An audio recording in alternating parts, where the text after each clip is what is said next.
Alrighty, so hopefully you should be very comfortable with the LC2A entry model where we wait for the fake break.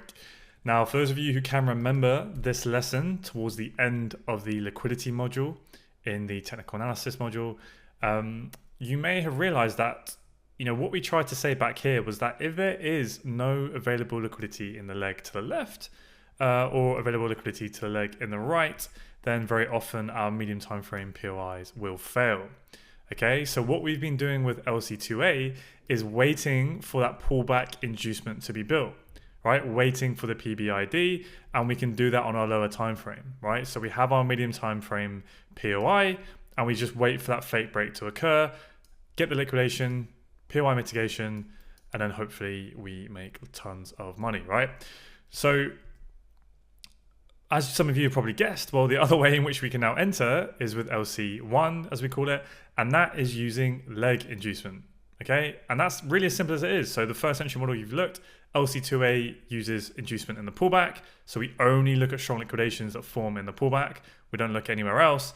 Now with LC1, we are allowed to look at that medium time frame leg to the left, and we are trying to identify available strong liquidity points within that leg, right? So the lows that broke the high, we use those liquidation points for our entry. Okay, so hopefully now in your mind, it's all starting to come together, right? So imagine that, well, let me put it this way.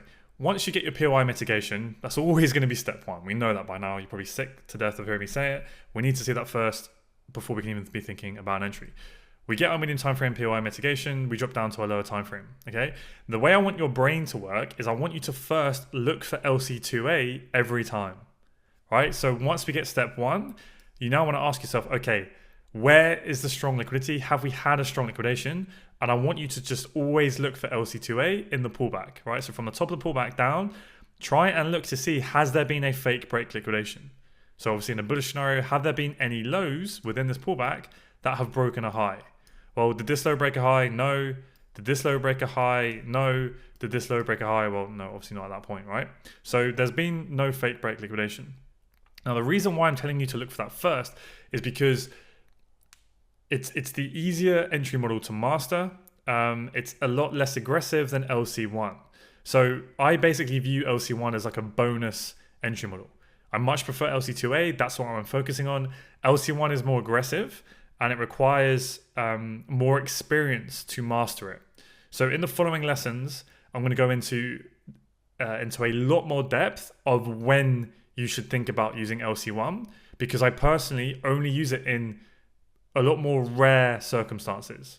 Okay, I'm a lot more strict of when I will even consider using LC1 because it's a much more aggressive entry model. So I do want to get that out of the way first. Now, assuming this is a scenario in which you want to use it, you'll learn that in the future lessons upcoming, but let's just for now assume that this is a good time to use it. Let's talk through how we'll do that. So we've looked first in the pullback and we can't find any strong liquidation, okay? Now, assuming this is a scenario in which you're happy to use LC1, where we're going to look for a sweep of lid, where do we look? Well, we look in the medium time frame leg to the left. Okay, so that's that M15 leg, or like your 1 hour leg, depending on what your medium time frame is. And this is when we can then look for any strong lows within the leg. So literally just looking for where there's like a pullback and a low. Sometimes there's going to be a lot, right? Any of these lows, we can use that as available strong liquidity points, right? If price hasn't traded through. So once we get our POI mitigation, we now know there's no strong liquidation here. We're looking for a strong liquidation in the leg. Now, obviously this is a simple scenario because there's only one low, but very often you're going to get multiple lows like this, right? So once we get a POI mitigation here, you go, well, what low do we take? Because technically all of these are strong liquidations. Well, we don't need to draw all of them on. We're just going to go and find the nearest one to the POI, right? We look left and just find the nearest one. Okay, boom, there's our liquidation of that lid to the left, okay? And now we have it. So a key point about this, okay, is at least at the time of recording, for me, it's valid to use lower time frame lid. Okay, so we look for lid in the medium time frame leg. We're looking at over here, right? But we drop down to our lower time frame. So I'll go down to the M5. So I'll look at this area on the M5 and I'll look for any M5 lows that are in this medium time frame leg, if that makes sense. okay? So once I get my M15, my medium time frame POI mitigation, I'll look left, and if there's like an M5 structural low here, I can use that, right? That's my liquidation, and then I take the entry with the buy stop above the liquidation candle, okay? So this is quite aggressive because I would say in 90% of occasions, roughly, when you get your POI mitigation, if you start looking left on your lower time frame for lid, you're going to find it. There's almost always going to be a lower time frame low here. So which means that you're pretty much always going to get an entry if you use lower time frame lid, and you're using this for every scenario, which is why I'm saying this is a lot more aggressive. And I only use this in very, very specific scenarios, which again, we'll get into in the next lesson. So I'm just trying to make it clear that this is a very aggressive entry model. So if you don't have the experience of when to use this, you can get yourself in a lot of trouble. Okay, so you have been warned. So what you can do is, instead of using lower time frame lid like I do, you may want to decide that you only use medium time frame lid. Okay, because in theory that should be higher probability than using lower time frame lid. So what do I mean? Well, when you get your POI mitigation and you look left for any lows here, any strong lows, it must be visible on your medium time frame. So for me, that means I would need to see an M15 low here. Okay, because sometimes what you'll get is you'll just get like one straight line and there isn't a medium time frame low, but when you drop down to the lower time frame, there is one. So if you want kind of stricter rules and let's say a higher strike rate, you may want to only put in your plan that it must be medium time frame lid. It must be visible on your medium time frame. Okay, so that's why I put in brackets, have a rule here where you need to decide whether you're happy to use lower time frame or it must only be your medium time frame lid, okay? In that medium time frame leg to the left. So POI mitigation on a medium time frame.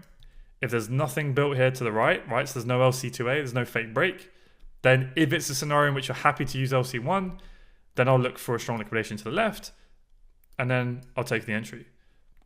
Of course, as well, only if it meets your validation rules. So you guys should know that. Go back into the LC2A module if you don't. Okay, we cover the two methods in there, the PBL method or the early entry method, right? So once we get our POI mitigation, we've identified a strong liquidation of lid to the left. Obviously, if the PBL has been mitigated and you use that method, then it's not valid. You would need to see either more lid down here get taken, or you would need to see a fake break built. Or of course, if it already gave an early entry, if you use that method instead, then it won't be valid.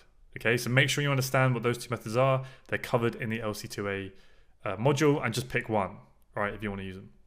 And it's the same rules, just place your buy stop order above the candle until you get tagged in, right? So very simply, this is LC2A. We look for a strong liquidation in the pullback.